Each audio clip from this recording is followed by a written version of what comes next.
نحمده ونصلي على رسوله الكريم اما بعد فقد قال الله تبارك وتعالى كما ورد في سورة البقرة اعوذ بالله من الشيطان الرجيم بسم الله الرحمن الرحيم الله لا اله الا هو الحي القيوم لا تأخذه سنة ولا نوم له ما في السماوات وما في الأرض من ذا الذي يشفع عنده إلا بإذنه يعلم ما بين أيديهم وما خلفهم ولا يحيطون بشيء من علمه إلا بما شاء وسع كرسيه السماوات والأرض ولا يؤوده حفظهما وهو العلي العظيم وقال عز وجل كما ورد في سورة الشورى ليس كمثله شيء وقال عز وجل كما ورد في سورة الكهف ولا تقولن لشيء إني فاعل ذلك غدا إلا أن يشاء الله وقال تبارك وتعالى كما ورد نفس السورة ولولا إذ دخلت جنتك قلت ما شاء الله لا قوة إلا بالله صدق الله العظيم رب اشرح لي صدري ويسر لي أمري واحلل عقدة من لساني يفقهوا قولي اللهم ربنا ألهمنا رشدنا واعذنا من شرور أنفسنا اللهم أرنا الحق حقا وارزقنا اتباعه وأرنا الباطل باطلا وارزقنا اجتنابه اللهم انا نعوذ بك من الشك والشرك اللهم ربنا لا تجعلنا من المشركين آمین یا رب العالمین۔ گزشتہ نشست میں آپ کو یاد ہوگا کہ شرک فی الذات کا مضمون مکمل ہو گیا تھا، اور پھر ہم نے کچھ ابتدائی گفتگو کی تھی شرک فی الصفات کے بارے میں۔ یاد ہوگا کہ میں نے یہ عرض کیا تھا کہ یہ شرک فی صفات کا مسئلہ ایسا ہے کہ اس میں اس بنیاد پر اور اس وجہ سے کہ صفات کے لیے جو الفاظ مستعمل ہیں ہماری زبان میں وہ مشترک ہیں۔ جب اللہ کے لیے وہ صفت استعمال ہوتی ہے تو وہی لفظ جو ہے وہ مخلوق کے لیے بھی استعمال ہو جاتا ہے۔ اللہ کے پاس علم ہے، وہ عالم ہے، علیم ہے، انسان بھی علیم ہے، عالم ہے، بلکہ علامہ بھی ہے، تو گویا کہ لفظ مشترک ہے۔ ہم بھی زندہ ہیں، اللہ بھی زندہ ہے، اللہ کی صفت بھی حیات ہے، ہماری صفت بھی حیات ہے، لیکن زمین و آسمان کا فرق ہے۔ ہماری حیات اس کے ساتھ نیند ہے، اونگ ہے، اسے خوراک کی ضرورت ہے، اس کے ساتھ بول و براز کے معاملات ہیں، معاذ اللہ ثم معاذ اللہ ثم معاذ اللہ۔ اللہ تعالیٰ کی حیات ان تمام چیزوں سے مبرہ ہے، منزہ ہے، اعلیٰ ہے، عرفہ ہے۔ تو حیات کا ایک لفظ تو مشترک ہو گیا، لیکن حیات کا لفظ جب اللہ کے لیے استعمال ہوگا الحی القیوم، جیسے کہ ابھی میں نے آیت الکرسی کی تلاوت کی ہے، تو جیسے کہ قرآن مجید میں شرک فی الذات کے ضمن میں جامع ترین اور عظیم ترین صورت ہے سورۃ الاخلاص، قل هو اللہ احد اللہ الصمد لم یلد ولم یولد ولم یکن له کفوا احد۔ اسی طرح شرک فی الصفات کے ضمن میں جامع ترین آیت جو ہے وہ آیت الکرسی ہے، اسی لیے حضور نے اسے قرار دیا ہے کہ تمام آیات قرآنیہ کی سردار ہے۔ اس میں فرمایا الحی، اللہ الحی ہے، زندہ ہے۔ تو میں نے آپ کو بتایا تھا کہ اصل میں تین چیزیں ہیں کہ جو اگر پیش نظر رہیں تو لفظی اشتراک سے مغالطہ نہیں ہوگا اور انسان شرک فی صفات سے بچ جائے گا۔ وہ تین چیزیں کیا ہیں؟ اللہ کی ذات، اپنا وجود اس کا ذاتی ہے، کسی اور نے اس کو عطا نہیں کیا ہے۔ اسی طرح اس کی صفات بھی ذاتی ہیں، کسی اور کی عطا کردہ نہیں ہے۔ مخلوقات ما سوی اللہ جو بھی ہے ان کا وجود بھی عطائی ہے، اللہ نے عطا کیا تو وجود حاصل ہوا، اور صفات بھی ساری عطائی ہیں، اللہ نے عطا کی ہے تو انہیں حاصل ہوئی، ان کی ذاتی نہیں ہے۔ اللہ کا وجود بھی قدیم ہے، صفات بھی قدیم ہے، ہمیشہ سے ہے۔ ما سوی اللہ مخلوقات ان کا وجود بھی حادث اور صفات بھی حادث۔ اللہ کا وجود بھی لا متناہی، مطلق، ایبسولیوٹ، کوئی انتہا نہیں، لامحدود. اسی طرح اس کی صفات بھی لامحدود، مطلق، ایبسولیوٹ.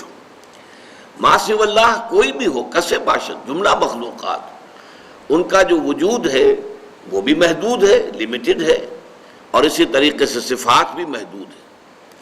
تو یہ اگر تین چیزوں کے مقابلے میں ذہن میں رہے تو انسان شرک فی الصفات سے بچ بھی جاتا ہے، اور پھر اسی کے حوالے سے بہت سے جو مہم مسائل ہیں، بہت اہم مسائل، وہ بھی حل ہوتے چلے جاتے ہیں.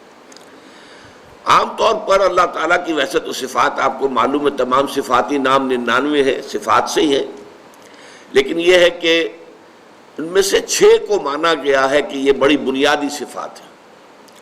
نمبر 1 وجود، اللہ کا وجود ہے، ہمارا بھی ہے، کائنات کا بھی ہے، وہی اشتراک لفظی آپ نوٹ کریں گے. پھر وجود، اس کے بعد نمبر 2 صفت حیات، نمبر 3 علم، نمبر 4 قدرت، نمبر 5 ارادہ یا مشیت، نمبر 6 کلام. یہ اللہ تعالیٰ کی 6 بنیادی صفات ہیں. باقی ساری صفات جو ہیں وہ انہی کی کرولریز ہیں، فروع ہیں.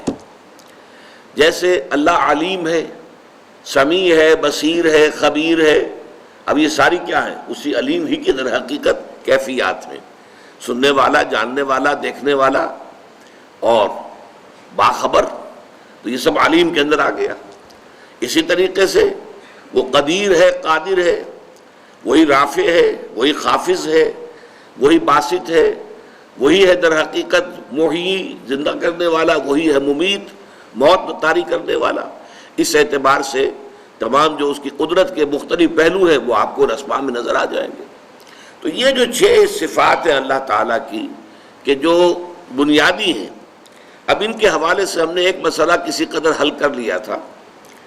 یہ علم غیب کا مسئلہ جو ہے نبی اکرم صلی اللہ علیہ وسلم کے لیے یا کسی اور ولی اللہ کے لیے یا کسی اور نبی کے لیے یا ملائکہ کے لیے، تو پہلی بات تو یہ ہے کہ ان 3 تحدیدات کے اندر چنانچہ میں نے آپ کو بتایا تھا کہ بریلوی مکتب فکر کے، اب تو خود بہت بڑے عالم ہیں وہ اپنے علاقے میں، منٹگمری میں، جو اب ساہیوال کہلاتا ہے.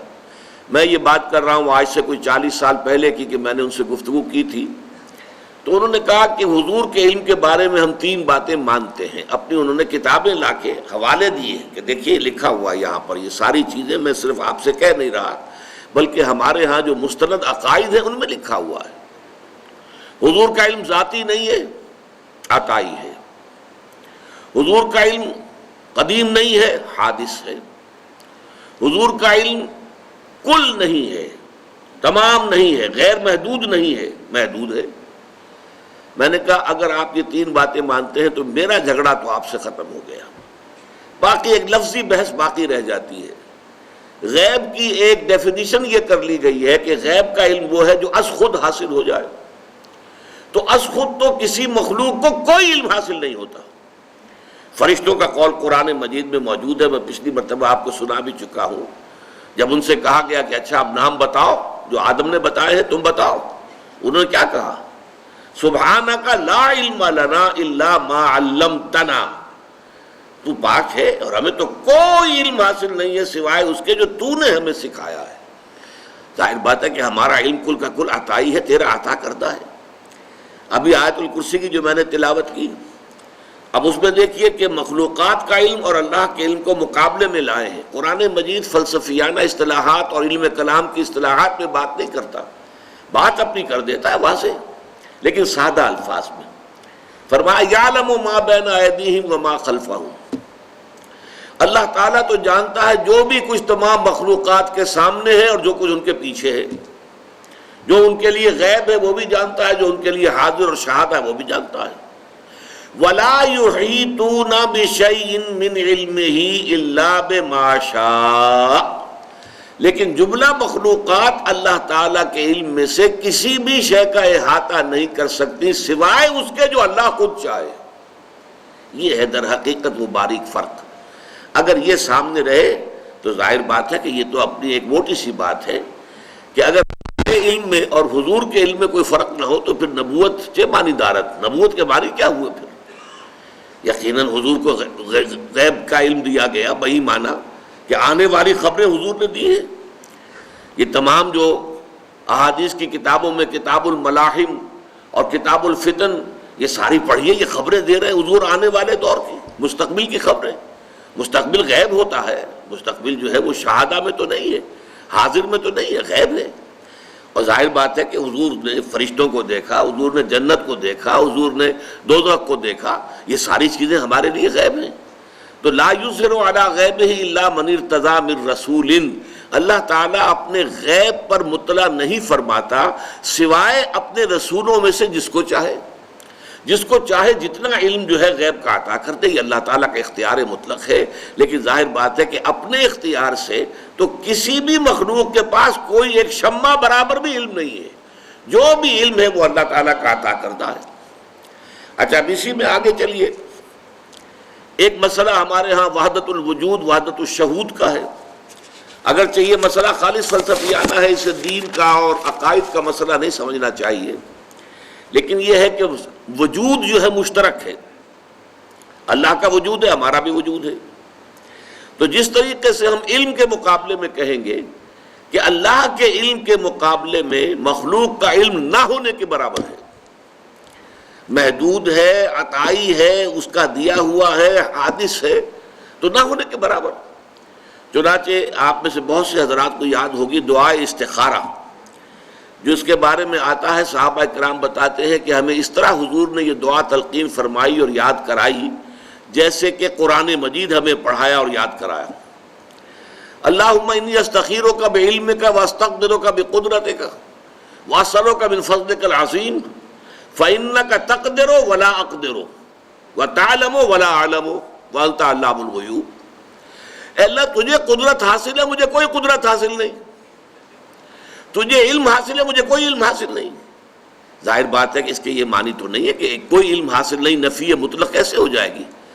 آخر حضور کو بہت سا علم حاصل تھا، ہمیں بھی کچھ نہ کچھ علم حاصل ہوتا ہے، تو لا علم لنا، اور یہاں جو فرمایا فإنک تقدر ولا اقدر ولا تعلم ولا اعلم، وہ تعلم ولا اعلم، تو جانتا میں نہیں جانتا، وہ اس اعتبار سے کہ ہمارا علم اللہ کے علم کے مقابلے میں نہ ہونے کے برابر ہے، جس کے بارے میں ایک حدیث میں یہ تشریح دی گئی ہے کہ تم اپنے علم کا اور اللہ تعالیٰ کے علم سے تقابل کرنا چاہو تو یوں سمجھو کہ سمندر کے کنارے کھڑے ہو کر ایک انگلی پانی میں ڈبو کر نکال لو تو جتنا پانی تمہاری انگلی پہ لگ کر آ جائے گا، اس پانی کو جو تناسب ہے سمندر کے پانی کے ساتھ، وہ تناسب بھی تمہارے علم کو حاصل نہیں، اللہ کے علم کے ساتھ۔ یہ ہے زمین و آسمان کا فرق ہے۔ تو گویا کہ ہمارا وجود اللہ تعالیٰ کے وجود کے مقابلے میں گویا وہمی ہے، خیالی ہے، حقیقی نہیں ہے، واقعی نہیں ہے۔ یہ وحدت الوجود جو ہے کہ لا معبود الا اللہ، لا مقصود الا اللہ، لا مطلوب الا اللہ، لا محبوب الا اللہ، اب اس میں ایک اوپر درجہ اور ہے، لا موجود الا اللہ، اللہ کے سوا کوئی موجود نہیں، یعنی وجود حقیقی صرف اللہ کا ہے۔ باقی جو ہمیں وجود نظر آ رہا ہے، نظر تو آ رہا ہے نہیں، اس کی کوئی حقیقت نہیں ہے، یہ سراب ہے۔ جیسے پانی نظر آتا ہے، اسے آپ دیکھتے شاید پانی ہے، پانی تو وہاں نہیں ہے، سراب ہے وہ تو۔ لہذا اس کے لیے جو شعر کہے گئے، کل ما فی الکون وہم او خیال اور رکوس فی المرایا او ظلال، اس کائنات میں جو کچھ ہے یا تو وہم ہے ہمارا یا خیال ہے ہمارا، اور یا یہ کہ جیسے شیشوں میں آئینوں کے اندر عکس نظر آتے ہیں، آپ آئینے کے سامنے کھڑے ہیں اور ادھر بھی نظر آ رہے ہیں، آپ کا کوئی وجود آئینے کے پیچھے نہیں ہے، نظر تو آ رہے ہیں کہ نہیں؟ تو ہاں اگرچہ آپ دیکھ رہے ہیں لیکن آپ کا وجود کوئی نہیں ہے۔ تو جیسے کہ آئینے کے اندر تصویریں بن جاتی ہیں اور عکس نظر آتا ہے، یا یہ کہ درخت کا سایہ جو ہے زمین پر پڑ رہا ہے، ظلال ظل، تو اس سے زیادہ حقیقت اس کائنات کی نہیں ہے۔ اب یہ اس میں دو ہمارے جو بہت بڑے بڑے بزرگ ہیں جن کا اختلاف ہے، وحدت الوجود شیخ ابن عربی اور وحدت الشہود شیخ احمد سرہندی۔ معاملہ چونکہ بہت باریک ہے، میں اس کی تفاصیل میں نہیں جاؤں گا، میں نے اس پر اپنا موقف جو ہے بہت تفصیل سے سورہ حدید کا جب درس پچھلی مرتبہ میں نے دیا تھا تو اس میں تفصیل سے بیان کر دیا ہے، اب اتنا موقع نہیں ہے۔ لیکن دیکھیے شیخ احمد سرہندی رحمۃ اللہ علیہ ایک مثال دیتے ہیں، حالانکہ وہ وحدت الشہود کے قائل ہے، وحدت الوجود کے قائل نہیں ہے، وحدت الوجود کی تو سب سے شدید نفی انہوں نے کی ہے، اور وحدت الوجود ہی کے جواب میں انہوں نے وحدت الشہود کا فلسفہ جو ہے وہ پیش فرمایا ہے۔ لیکن مثال ان کی کیا ہے کہ اگر آپ کوئی ایک لکڑی لے کر اور اس کے ایک سرے کے اوپر کپڑا باندھ دیں اور اس پہ تیل ڈال دیں، مٹی کا تیل، اور پھر آگ لگا دیں تو مشعل آپ کے پاس آ گئی۔ یہ مشعل جو ہے اسے تیزی کے ساتھ دائرے میں حرکت دیجئے تو آپ کو ایک آتشین دائرہ نظر آئے گا، یو ول سی اٹ، ایک سرکل ہے آگ کا، کیونکہ آپ تیزی کے ساتھ حرکت دے رہے ہیں اس کو، مشعل کو، تو آپ کو وہ جو ایک مشعل جو ہے وہ آپ کو ایک دائرے کی شکل میں نظر آئے گی، نظر آ رہی ہے، لیکن آپ کو معلوم ہے کہ دائرہ موجود نہیں ہے۔ ہر چند کہیں کہ ہے نہیں ہے، نظر آ رہا ہے نہیں۔ مغربی فلاسفہ میں سے بریڈلے نے اس پر جو کتاب لکھی تھی اپیئرنس اینڈ ریئلٹی، یہ اپیئرنس جو کچھ ہمیں نظر آ رہا ہے کائنات کے اندر یہ ریئل نہیں ہے، ریئلٹی سم تھنگ اور، وہ کچھ اور شے ہے۔ تو اس حوالے سے یہ جو وجود کا معاملہ ہے کہ ہم اپنے وجود کو اللہ پر قیاس نہیں کر سکتے اور اللہ کے وجود کو اپنے وجود پر قیاس نہیں کر سکتے، یہ دونوں جو ہے متمائز ہیں، متغائر ہیں، اور اللہ کے وجود کے مقابلے میں ہمارا وجود نہ ہونے کے برابر ہے۔ البتہ اس وحدت الشہود یا وحدت الوجود کی جو عامیانہ تشریح کی جاتی ہے عمومی سطح پر عام لوگوں کے اندر، وہاں یقیناً خطرے پیدا ہو جاتے ہیں، اور وہاں پینتھیزم کے ساتھ، ہمہ اوست کے ساتھ اس کی ایک مشابہت پیدا ہو جاتی ہے۔ یہی وجہ ہے کہ ہمارے بہت سے ائمہ نے، امام ابن تیمیہ رحمۃ اللہ علیہ نے بڑی شدت کے ساتھ جو ہے مخالفت کی ہے اور نفی کی ہے وحدت الوجود کی، اور اسی انداز میں جو ہے شیخ احمد سرہندی نے وحدت الوجود کی نفی کی ہے، اس لیے کہ وحدت الوجود کی تعبیر جو ہے باریک ہو کر پینتھیزم کے ساتھ جا کر مل جاتی ہے، ہمہ اوست کے ساتھ۔ اس حوالے کو یوں سمجھنا چاہیے کہ در حقیقت اس میں زمین و آسمان کا فرق یوں ہے، پینتھیزم میں کائنات کو حقیقی مانتے ہیں، اللہ اس کائنات میں گم ہو گیا ہے، اللہ نے یہ شکل اختیار کر لی، اب اللہ کا وجود علیحدہ نہیں ہے، اللہ اس کائنات میں گم ہو گیا، حل ہو گیا، جیسے نمک پانی میں حل ہو گیا، اب کہاں نمک آپ کو نظر آئے گا، یا چینی تھی پانی میں حل ہو گئی۔ تو یہ جو ہے یہ کیفیت ہے کہ اب وجود حقیقی کائنات کا اور اللہ کا وجود گم، جبکہ ان حضرات کا کہنا یہ ہے، چاہے وہ شیخ ابن عربی ہو اور چاہے شیخ احمد سرہندی ہو، کہ کائنات کا وجود ہے ہی نہیں، نظر آتا ہے۔ حضرت شیخ احمد سرہندی کے الفاظ یہ ہیں، ای الصنعت باری تعالی است، یہ اللہ تعالیٰ کی کاریگری ہے کہ معدوم را موجود می نمائند، کہ معدوم جو شے ہے اس کو وہ موجود کی شکل میں دکھا رہے ہیں، حقیقت اس کائنات کی کوئی نہیں ہے۔ بس میں اس پر اس سے زیادہ آگے نہیں بڑھنا چاہتا، لیکن یہ مسئلہ بہت باریک، بہت ٹیڑھا ہے، لیکن میں نے صرف اس لیے ذکر کر دیا کہ ہمارے ہاں اس چیز میں فرق کو نہ جاننے کی وجہ سے بہت سے حضرات کو، ہمارے بہت سے جو بزرگ ہیں اسلاف، ان سے سوء ظن ہو گیا ہے۔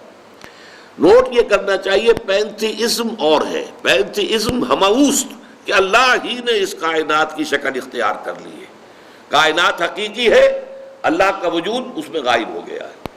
لیکن وحدت الوجود کے در حقیقت یہ نہیں ہے، اس میں زمین و آسمان کا فرق ہے، وجود حقیقی صرف اللہ کا ہے، باقی جو نظر آ رہا ہے یہ غیر حقیقی ہے، اعتباری ہے، اس کی جو ہے آربیٹریری قسم کی ایگزسٹنس ہے، اس کی کوئی حقیقت نہیں ہے، یہ ہے ان کا۔ اب کوئی اس کو مانے یا نہ مانے، اختلاف کرے، اختلاف کرنے کا حق ہے۔ ایک مرتبہ مولانا داؤد غزنوی رحمۃ اللہ علیہ نے بہت عمدگی کے ساتھ تقریر کی تھی اسی سائیوال کی مسجد میں۔ انہوں نے کہا تھا کہ ہمارے بعض نوجوان جو ہے بڑی بے ادبی کے ساتھ نام لے لیتے ہیں بعض بزرگوں کے، تو یہ ٹھیک نہیں ہے، ہم اختلاف کریں، لیکن اختلاف اس طور سے کریں جیسے حضرت شیخ احمد سرہندی رحمۃ اللہ علیہ نے حضرت شیخ ابن عربی رحمۃ اللہ علیہ سے کیا۔ کوئی اہل حدیث ابن عربی کے ساتھ یہ الفاظ استعمال نہیں کر سکتا، حضرت شیخ ابن عربی رحمۃ اللہ علیہ، لیکن میں نے یہ الفاظ اپنے کانوں سے سنے، اور مسجد، جامع مسجد تھی منٹگومری کی، اس میں انہوں نے واعظ کہتے ہوئے الفاظ کہے انہوں نے حضرت شیخ ابن عربی سے، اور پھر انہوں نے کوٹ کیا کہ شیخ احمد سرہندی یہ لکھتے ہیں کہ من ذل بردار خان ایشانم، میں تو شیخ ابن عربی کے دسترخوان کے جھوٹے ٹکڑے کھانے والوں میں سے ہوں۔ ذرا اندازہ کیجئے اپنے عجز کا، من ذل بردار خان ایشانم لیکن چکنم، معاملہ صفات باری تعالیٰ است، لیکن میں کیا کروں، مجھے شیخ ابن عربی سے اختلاف کرنا پڑ رہا ہے، اس لیے کہ یہ معاملہ صفات باری تعالیٰ سے متعلق ہے، لہذا ان کی رائے سے میں اختلاف کر رہا ہوں، لیکن ان کی شان میں سوء ادب سے نہیں، اختلاف بھی ہوگا تو ادب کے ساتھ ہوگا۔ بس یہ میں چاہتا ہوں کہ اختلاف کتنا بھی ہو، لیکن یہ ہے کہ ان بزرگوں سے، اس لیے کہ ہمارے ہاں تقریباً تمام صوفیہ وحدت الوجود کے قائل ہیں۔ شاہ ولی اللہ دہلوی بہت بڑے محدث، اور ان کا کہنا یہ ہے کہ ان دونوں کے مابین وحدت الوجود اور وحدت الشعور کے درمیان باریک سا تعبیر کا فرق ہے۔ چنانچہ انہوں نے ایک تیسری اصطلاح ایجاد کی، توحید وجودی، وجود میں توحید۔ یہ در حقیقت میں نے پھر عرض کر رہا ہوں تیسری مرتبہ، باریک مسئلہ ہے، مسئلہ فلسفے کا ہے، یہ دین کا نہیں ہے، لیکن چونکہ بہرحال ہمارے بزرگوں نے اس سے بحثیں کی ہیں تو ہمیں جو ہے حسن ظن قائم رکھنا چاہیے اختلاف کو باقی رکھتے ہوئے۔ اب آگے چلیے، تیسرا مسئلہ جو اس شرک فی صفات کے حوالے سے حل ہوتا ہے وہ کیا ہے؟ جیسے کہ ابھی تک ہم نے صفات کی بات کی ہے، انسانوں کی صفات، فرشتوں کی صفات، ملائکہ کی صفات، انبیاء اولیاء اللہ کی صفات، لیکن ایک صفات وہ ہیں جنہیں ہم پڑھتے ہیں سائنس میں، پراپرٹیز آف دی میٹر۔ فلاں چیز کی یہ خاصیت ہے، فلاں چیز میں یہ صفت ہے، فلاں چیز کے اندر یہ تاثیر ہے، فلاں چیز میں یہ پڑھتے ہیں کہ نہیں پڑھتے؟ ساری کیمسٹری، فزکس وغیرہ اسی پر چلتی ہے نا۔ تو ہمارے ذہن میں جدید جو سائنس ہے اس نے یہ بات بٹھا دی ہے کہ properties of the matter are permanent, وہ اس سے جدا نہیں ہو سکتی، جبکہ اصل توحید فی صفات کا تقاضا کیا ہوگا؟ یہ پراپرٹیز، یہ تاثیرات، یہ صفات، یہ خواص اللہ نے عطا کیے ہیں، ذاتی نہیں ہیں، اور جب تک چاہے گا اللہ یہ صفات ظاہر ہوں گی، جب نہیں چاہے گا صفت ظاہر نہیں ہوگی۔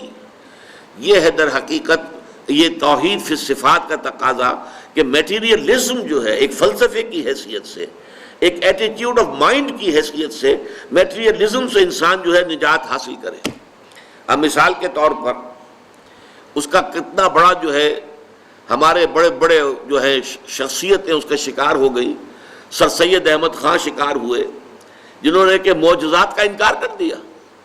کیسے ہو سکتا ہے؟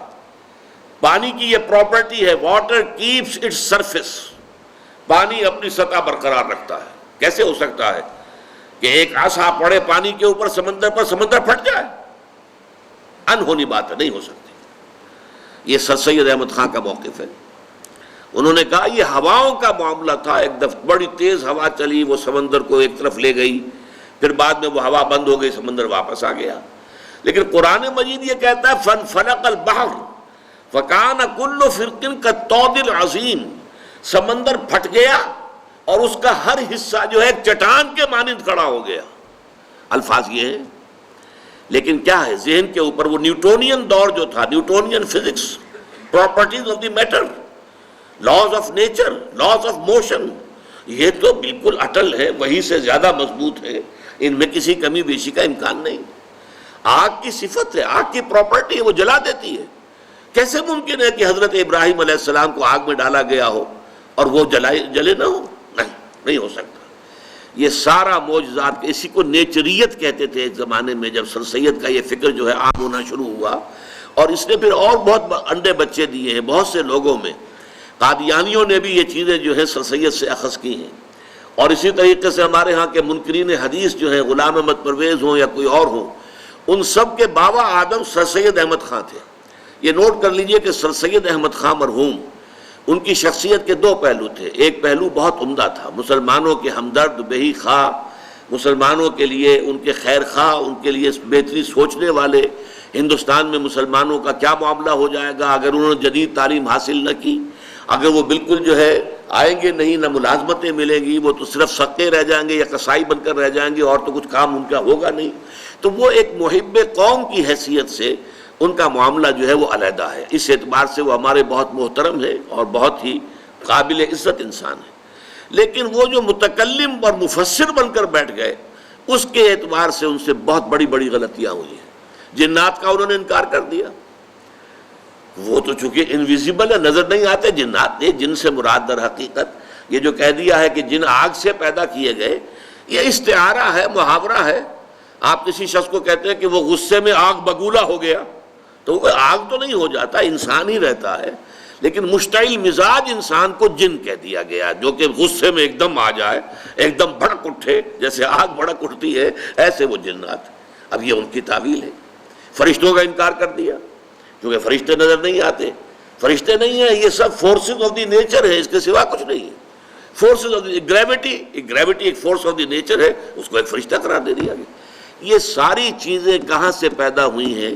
اگرچہ آج وہ میٹیریلزم ختم ہو چکا ہے، فزکس کی دنیا سے بھی جب سے کہ دوسرا دور آیا ہے، آئنسٹائن کا دور آیا، ریلیٹیوٹی کا دور آیا، اس وقت سے یہ سارا معاملہ جو ہے بدل کر رہ گیا ہے۔ اب وہ نہیں ہے صورت، اب تو میٹر جو ہے، پہلے جب ہم پڑھتے تھے تو میٹر واز انڈسٹرکٹیبل، میٹر ختم ہو ہی نہیں سکتا، اور اب ہمیں معلوم ہے میٹر انرجی کے اندر تبدیل ہو جاتا ہے، میٹر کا وجود ختم ہو جاتا ہے، تحلیل ہو جاتا ہے، وہ انرجی بن گئی۔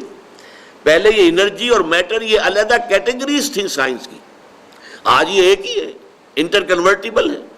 تو اس اعتبار سے وہ جو نیوٹونین دور تھا فزکس کا، اس کے جو اثرات تھے ہمارے مفسرین پر، ہمارے علماء پر، اس میں معجزات کے انکار والی بات بھی آئی ہے۔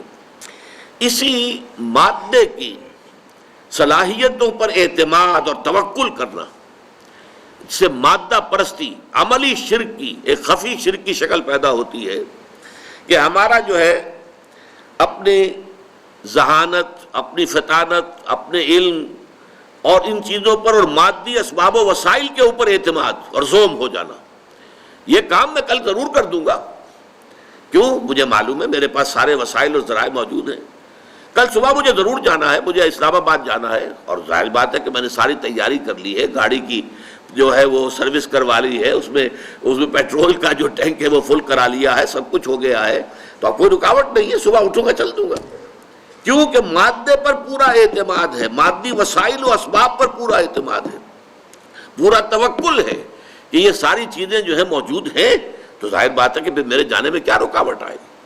لیکن اسی بات کو قرآن مجید میں سختی سے روک دیا گیا، وَلَا تَقُولَنَّ لِشَيْءٍ إِنِّي فَاعِلٌ ذَلِكَ غَدًا إِلَّا أَن يَشَاءَ اللَّهُ، ہرگز کبھی یہ نہ کہنا کہ یہ کام میں کل ضرور کر دوں گا، مگر اس استثناء کے ساتھ اگر اللہ نے چاہے سارے وسائل ہیں، سارے اسباب ہیں، سب کچھ موجود ہے، لیکن اس کام کے ہونے کا دار و مدار اللہ کے اذن پر ہے۔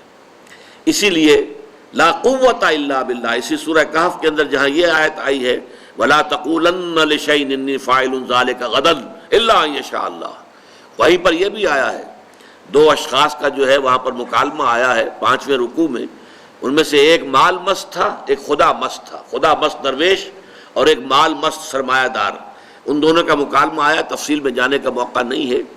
اس میں یہ ہے کہ اس شخص کے 2 باغ تھے بڑے عمدہ، اس نے سارا بندوبست کیا ہوا تھا، اریگیشن کا پورا نظام تھا، انہوں نے کہا یہ میرا باغ کیسے ختم ہو سکتا ہے، ما ظن ان تبید ھذہ ابدا، کیا تم مجھ سے کہہ رہے ہو کہ اللہ کا شکر ادا کرو، اللہ کا حق ادا کیا کرو، دیکھو یہ چیزیں اللہ نے تمہیں دی ہیں، ایسا نہ ہو کہ اللہ چھین لے، یہ ما ظن ان تبید ھذہ ابدا، یہ تو میں نہیں سمجھتا کہ یہ جو میرا باغ ہے کبھی اجڑ بھی سکتا ہے، کبھی برباد بھی ہو سکتا ہے، میں نے سارے اسباب اس کے لیے تیار کر رکھے۔ اس کے جواب میں پھر کہا تھا اس نے، قال له صاحبه وهو يحاوره اكفرت بالذي خلقك من تراب ثم من نطفة ثم سواك رجلا لكن هو الله ربي ولا اشرك بربي احدا ولولا اذ دخلت جنتك قلت ما شاء الله لا قوة الا بالله۔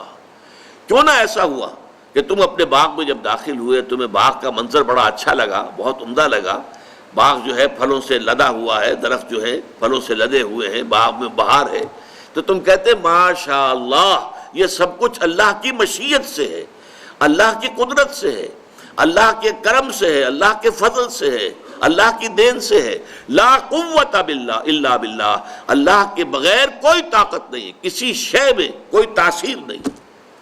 چنانچہ یہی بات شیخ عبد القادر جیلانی رحمۃ اللہ علیہ، انہوں نے جو اپنے بچے کو وصیتیں کی تھی، جیسے کہ ہم نے پچھلے درس میں حضرت لقمان کی نصیحتیں جو انہوں نے اپنے بیٹے کو کی تھی وہ پڑھی ہیں، تو وصایا جو ہے شیخ عبد القادر جیلانی رحمۃ اللہ علیہ کی، ان میں ایک جملہ یہ بھی ہے کہ میرے بچے اس حقیقت کو ذہن نشین کر لے، لا فاعل فی الحقیقت ولا مؤثر الا اللہ، حقیقت میں کوئی مؤثر، کوئی فاعل اللہ کے سوا ہے ہی نہیں. تاثیر کسی شے میں نہیں ہوگی اگر اللہ نہیں چاہے گا. یہاں تک آتا ہے کہ ہر لقمہ جو تمہارے حلق سے نیچے اترتا ہے اللہ سے اذن کا طالب ہوتا ہے کہ میں اس شخص کے حق میں غذا کا کام دوں یا زہر بن کر لڑ جاؤں اسے. یہ اللہ تعالیٰ کے اذن کے بغیر نہیں ہوتا. اس کائنات کا پورا نظام اس کے چلائے چل رہا ہے. وہی ہے در حقیقت یدبر الامر من السماء الی الارض. وہ تدبیر امر کر رہا ہے، اپنی کائنات کو چلا رہا ہے. وہ کسی شے کے پاس کوئی وصف، کوئی تاثیر، کوئی قوت، لا حول ولا قوت الا باللہ، کوئی طاقت نہیں ہے کسی کے پاس، اور کوئی جو ہے نہ بھلائی کی نہ برائی کی، نہ نفع پہنچانے کی نہ نقصان پہنچانے کی، کوئی طاقت کسی کے پاس نہیں ہے مگر اللہ کے کرنے سے. اللہ کے وما تشاؤون الا ان یشاء اللہ. تمہارے چاہے کچھ نہیں ہو سکتا جب تک کہ اللہ نہ چاہے. تم لاکھ چاہو، تمہارے لاکھ جو ہے وہ منصوبے ہوں، تم نے پورا اس کے لیے اہتمام بھی کیا ہو، لیکن یہ ہے کہ جب تک کہ اللہ تعالیٰ کا اذن نہیں ہوگا وہ نہیں ہو سکتا. یہ سمجھ لیجئے کہ مادہ پرستی اس دور کا بہت بڑا شرک ہے. میں نے ابتدا میں عرض کیا تھا کہ یہ شرک جو ہے ہر دور میں نئے بھیس میں آتا ہے، نئی شکل میں آتا ہے. اصل جرم جو ہے ہمیشہ سے، اصل گناہ وہ تو ہے، اس کی جڑ بنیاد شرک ہے، لیکن شرک نے ہر دور میں شکلیں بدلی ہیں، صورتیں تبدیل کی ہیں. اور اس کی صلاحیت ہونی چاہیے کہ آپ اپنے دور کے شرک کو پہچان سکیں. ورنہ یہ ہو سکتا ہے کہ آپ پچھلے دور کے ہمارے علماء نے اپنے اپنے زمانے میں شرک کی حقیقتوں کو بیان کر دیا کھول کر. اب ہم ان تمام چیزوں سے تو بچ گئے ہیں کہ جو چیزیں ہمارے اسلاف نے بیان کر دی کہ یہ بھی شرک ہے، یہ بھی شرک ہے، یہ بھی شرک ہے، لیکن جو ہمارے دور میں نیا شرک ایجاد ہو گیا ہے اس کا ہمیں ہوش ہی نہیں، اس کی ہمیں خبر ہی نہیں. تو اس دور میں مادہ پرستی، میٹر کو خدا بنا لیا گیا ہے. Properties of the matter are permanent, immutable, اور میٹر از انڈسٹرکٹیبل. یہ الحی ہے، اس کی حیات گویا کہ دائمی ہے، دوامی ہے، ہمیشہ ہمیشہ رہنے والی ہے. وہ ساری صفات جو ہے باری تعالیٰ کی وہ ہم نے در حقیقت میٹر کو ودیعت کر دی. تو بس میں اس قدر عرض کرنا چاہتا تھا یہ جو شرک فی صفات کے بارے میں. اب آئیے تیسرا اور عملی شرک جو ہے، جو میں نے شروع میں آپ کو بتایا تھا کہ شرک کی تقسیمیں کس کس اعتبار سے ہوتی ہیں. شرک خفی، شرک جلی، ایک تقسیم یہ ہو گئی. ایک شرک وہ ہے جو صاف نظر آ رہا ہے، ایک شرک وہ ہے کہ جو نظر نہیں آ رہا. شرک خفی، شرک جلی. ایک ہے شرک فی العقیدہ، ایک ہے شرک فی العمل، عمل میں شرک اور عقیدے میں شرک. اور پھر یہ ہے کہ شرک فی الذات، شرک فی الصفات اور شرک فی الحقوق. تو ہم نے شرک فی الذات کے بارے میں گفتگو کی، شرک فی الصفات کے بارے میں کی. اب شرک فی الحقوق، اللہ تعالیٰ کا حق کیا ہے. ویسے تو یہ کہ آپ گننے بیٹھیں گے، نماز پڑھو، روزہ رکھو، اللہ کا حکم ہے، اللہ کا حق ہے، یہ حقوق اللہ میں سے ہے. اپنے مال میں سے زکوٰۃ ادا کرو، یہ اللہ تعالیٰ کا حق ہے، اس کو ادا کرو. تو یوں تو بہت سے، اللہ کی راہ میں جہاد کرو، اللہ کے کلمے کی سربلندی کے لیے جد و جہد کرو، محنت کرو، کوششیں کرو، جان کھپاؤ، مال صرف کرو. انفقوا فی سبیل اللہ، جاہدوا فی سبیل اللہ، یہ سارے کیا ہیں؟ اللہ کے حقوق ہیں. لیکن یہ کہ جیسے ایک کہاوت ہوتی ہے کہ ہاتھی کے پاؤں میں سب کے پاؤں، ایک لفظ عبادت کور کرتا ہے تمام حقوق کو. اس لیے کہ قرآن مجید یہ کہتا ہے، سورہ ذاریات میں یہ آیت آپ نے سنی ہوگی بارہا، وَمَا خَلَقْتُ الْجِنَّ وَالْإِنسَ إِلَّا لِيَعْبُدُونَ. میں نے جنوں اور انسانوں کو پیدا ہی صرف اس لیے کیا ہے کہ میری عبادت کریں. سورہ ہود کے شروع میں آتا ہے، الف لام را کتاب احکمت آیاتہ ثم فصلت من لدن حکیم خبیر اللہ تعبدوا الا اللہ اننی لکم منہ نذیر و بشیر. دیکھو یہ کتاب ایسی ہے جو پہلے بہت مضبوط کی گئی ہیں، اس کی آیات بڑی گاڑی، بہت مضبوط. پھر ان کی تفصیل بیان کی گئی ہے اس ہستی کی طرف سے کہ جو حکیم اور خبیر ہے. اور یہ کیا پیغام لے کر آئی ہے؟ اللہ تعبدوا الا اللہ، اللہ کے سوا کسی اور کی بندگی نہ کرو، کسی اور کی عبادت، کسی اور کی پرستش نہ ہو. اننی لکم منہ نذیر و بشیر، یقیناً میں اللہ کی طرف سے تمہاری جانب بشیر بھی ہوں اور نذیر بھی ہوں. اور سورہ کہف کے آخر میں بڑی پیاری آیت ہے، قل انما انا بشر مثلکم، یہ حصہ تو ہم پہلے پڑھ چکے ہیں شرک فی الذات کے ضمن میں. قل انما انا بشر مثلکم یوحی الی انما الہکم الہ واحد. اے نبی کہہ دیجئے ان سے کہ دیکھو میں بھی تمہاری طرح کا ایک بشر ہوں، ہاں مجھ پر وحی ہوتی ہے، تم پر وحی نہیں آئی ہے، مجھ پر وحی آئی ہے. اور اس وحی کا مرکزی نقطہ کیا ہے؟ تمہارا الہ ایک ہی ہے، الہ واحد. اب آگے پڑھیے، فمن کان یرجو لقاء ربہ فلیعمل عملا صالحا ولا یشرک بعبادت ربہ احدا. تو جو کوئی بھی تم میں سے امیدوار ہے اپنے پروردگار سے ملاقات کا، اسے خیال ہے کہ جانا ہے ایک روز اللہ تعالیٰ کے حضور میں حاضری دینی ہے، حساب کتاب ہوگا، اس کے سامنے کھڑے ہونا ہوگا. اما من خاف مقام ربہ ونہى النفس عن الہوى، تو اسے کام دو کرنے چاہیے، عمل کرے اچھے اور اپنے رب کی عبادت میں شرک نہ کرے، اپنے رب کی عبادت میں کسی کو شریک نہ کرے. یہ شرک فی العبادت جو ہے یوں سمجھیے کہ یہ شرک فی الحقوق کی جامع ترین تعبیر ہو جائے گی. اگر عبادت میں سے شرک نکل جائے تو گویا کہ اللہ تعالیٰ کے حقوق جملہ پورے کے پورے صحیح ادا ہو جائیں گے. اب یہ عبادت کیا ہے؟ عبادت کا ایک تو ہمارے ذہنوں میں تصور جو ہے ہمارا جو زوال کا عرصہ ہے، کئی صدیاں بیت گئیں، کوئی غیروں کے غلام رہے، کوئی اپنوں کے غلام رہے، شہنشاہیت کا دور رہا، مسلمانوں کی شہنشاہیت، اور پھر یہ کہ غیروں کی کولونیل دور آ گیا. ہوتے ہوتے عبادت کا تصور سکڑ کر رہ گیا. نماز، روزہ، حج، زکوٰۃ یہ عبادات ہیں، اللہ اللہ خیر صلی اللہ. حالانکہ عبادت کا مطلب کیا ہے؟ عبد سے بنا ہے، غلام جو ہمہ تن مطیع ہوتا ہے اپنے آقا کا، ہمہ تن ہمہ وقت، ہر وقت اسے حکم ماننا ہے. وہ امپلائی ریلیشن شپ نہیں ہوتا کہ 8 گھنٹے کی ڈیوٹی ہے صاحب، اس کے بعد میں جا رہا ہوں السلام علیکم میرا کام ختم ہو گیا. نہیں، یا آپ نے کسی کو رکھا تھا اینٹیں ڈھو رہا ہے یا کچھ اور مزدور ہے، شام کو وہ فارغ ہے، اس کے بعد وہ بھی آزاد ہے اور آپ بھی آزاد ہیں. آپ کا بھی ایک ہی ووٹ ہے، اس کا بھی ایک ہی ووٹ ہے. آپ اس ملک کے جو ہے شہری ہونے کے ناطے سے ایک دوسرے کے ساتھ برابر ہیں، آپ کو کوئی اونچا رتبہ حاصل نہیں. لیکن غلام اور آقا کا تو زمین و آسمان کا فرق. وہ مملوک ہے اور وہ مالک ہے. وہ مالک جو ہے جب چاہے اور جو چاہے حکم دے، اس غلام کا کام یہ ہے کہ مانے، رات کو حکم دیے دن میں حکم دے. اور اسی طریقے سے اگر وہ آقا جو ہے کوئی کوٹڑی دے دے کہ اس میں تم سو جایا کرو رات کو، تو وہ کوٹڑی کا مالک تو نہیں بن جاتا. کوٹڑی ملکیت تو رہتی ہے آقا کی، ہاں استعمال میں ہے، متاع الحیات الدنیا، دنیا کی زندگی کے برتنے کا سامان ہے بس. باقی یہ کہ ملکیت جو ہے وہ تو آقا کی ہے. اس تصور میں اللہ کی بندگی اور بہت خوبصورتی کے ساتھ ادا کیا شیخ سعدی رحمۃ اللہ علیہ نے. زندگی آمد برائے بندگی، زندگی بے بندگی شرمندگی. وما خلقت الجن والانس الا لیعبدون. یہ تو ہمیں زندگی ملی ہی عبادت کے لیے، لیکن یہ جو میں نے ہمہ وقت ہمہ تن اطاعت اللہ کی عبادت کا تقاضا بیان کیا ہے، یہ بھی ابھی مکمل نہیں ہے. اس میں ایک ایلیمنٹ کا اضافہ ہوگا تب یہ عبادت کا تصور مکمل ہوگا. اور وہ ایلیمنٹ یہ ہے، اطاعت مجبوری کے تحت بھی ہوتی ہے.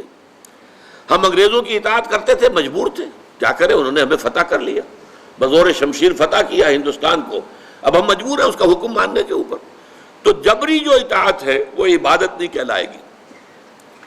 عبادت کے لیے ہوگی کہ وہ اطاعت محبت کے جذبے سے سرشار ہو کر کی جا رہی، اللہ کی محبت کے جذبے سے سرشار ہو کر ہمہ تن ہمہ وقت ہمہ وجوہ اطاعت. اب یہ دونوں چیزیں جو ہیں عبادت کے دو جز ہو گئے. ایک جز اطاعت کلی، ہمہ وقت ہمہ تن ہمہ وجود، اور ایک محبت، اور محبت بھی شدید ترین. والذین آمنوا اشد حبا للہ، جو لوگ کے ایمان والے ہیں حقیقت میں ان کی تو شدید ترین محبت اللہ سے ہوتی ہے. ان دونوں میں کیا رشتہ ہے، کیا تعلق ہے، کیا ریشیو پروپورشن ہے، اس کی خوبصورت ترین مثال یہ ہے کہ ایک ہمارا جسم ہے، یہ نظر آ رہا ہے، 2.5 من کا یہ جثہ ہے، یہ سب کچھ جو ہے سامنے ہے، ظاہر ہے، لیکن ایک اس کی جان ہے، وہ نظر نہیں آتی. اس جسم میں وہ جان نہ ہو تو یہ جسم گل جائے گا، سڑ جائے گا، جلد از جلد اس کو قبر میں اتارنا ضروری ہو جائے گا. وہ جان نظر آنے والی شے نہیں ہے، لیکن اس جسم کا سارا وجود اس جان کے اوپر منحصر ہے. وہ جان ہے تو یہ سب کچھ ہے، اور جان نکل گئی تو یہ کیا ہے؟ وہ تو پھر ایک عناصر ہے جو منتشر ہو جائیں گے، تھوڑا وقت لگے گا، اس کے بعد سب کے سب تحلیل ہو کر ختم ہو جائیں گے، یا جو حشرات الارض آ کر کھا پی جائیں گے اس کو. اسی طریقے سے سمجھ لیجئے کہ عبادت کا جو جسد ظاہری ہے وہ ہے اطاعت. اطاعت جب انسان کرتا ہے تو نظر آ جاتا ہے. آپ نے اللہ تعالیٰ کے حکم کے مطابق نماز پڑھی، نظر آ گیا آپ نے نماز پڑھی ہے. آپ نے اللہ تعالیٰ کے حکم کے مطابق روزہ رکھا ہے، سب کو معلوم ہو گیا کہ انہوں نے روزہ رکھا ہے. اطاعت نظر آتی ہے، لیکن اس محبت کا معاملہ کیا ہے وہ نظر نہیں آتی، وہ اندر کی شے ہے. لیکن اگر وہ محبت نہیں ہے تو یہ جسد ہے ایسے جسد کے مانند جس میں جان نہیں ہے. اطاعت جو ہے عبادت تب بنے گی جبکہ اس کے اندر محبت کی شیرینی، محبت کی حلاوت شامل ہو جائے. اللہ تعالیٰ کی محبت جو ہے وہ اس کے اندر رواں ہو، جاری و ساری ہو، سرایت کر جائے پورے وجود کے اندر، تب وہ عبادت بنے گی.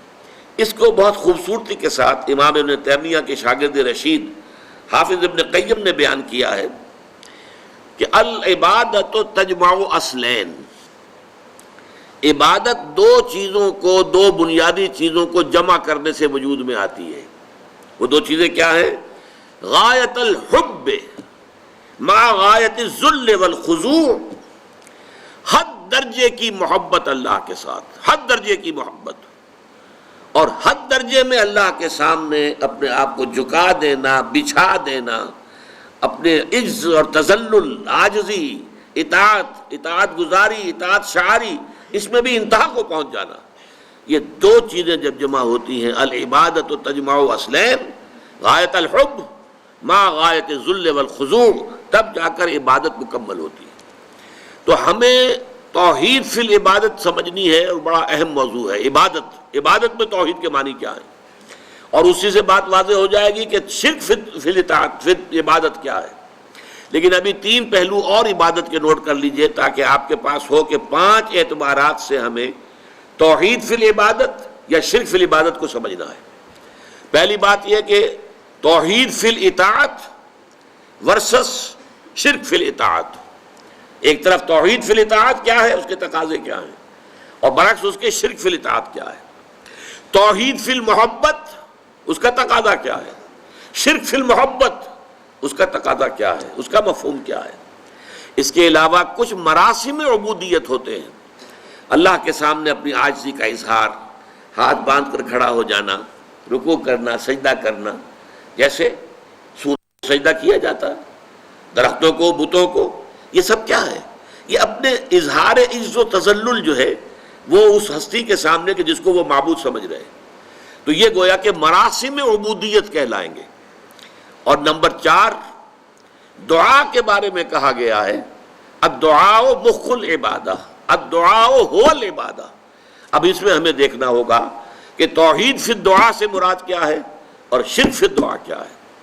اور آخری چیز، عبادت کے اللہ کی جناب میں قبول ہونے کی شرط لازم ہے اخلاص، اور اخلاص کی ضد ہے ریا اور سمعہ. کوئی کام کرنا عبادت کا، نیکی کا، لوگوں کو دکھانے کے لیے، اپنے تقویٰ کی دھونس جمانے کے لیے، تو یہ گویا کہ شرک کی پھر وہ بدترین صورت ہو جائے گی جس میں اخلاص کی نفی ہو جاتی ہے. ان 5 عنوانات کے تحت انشاءاللہ اگلی نشست میں ہم توحید فی العبادت اور شرک فی العبادت کو سمجھنے کی کوشش کریں گے. اقول قولی ھذا واستغفر اللہ لی ولکم ولسائر المسلمین والمسلمات.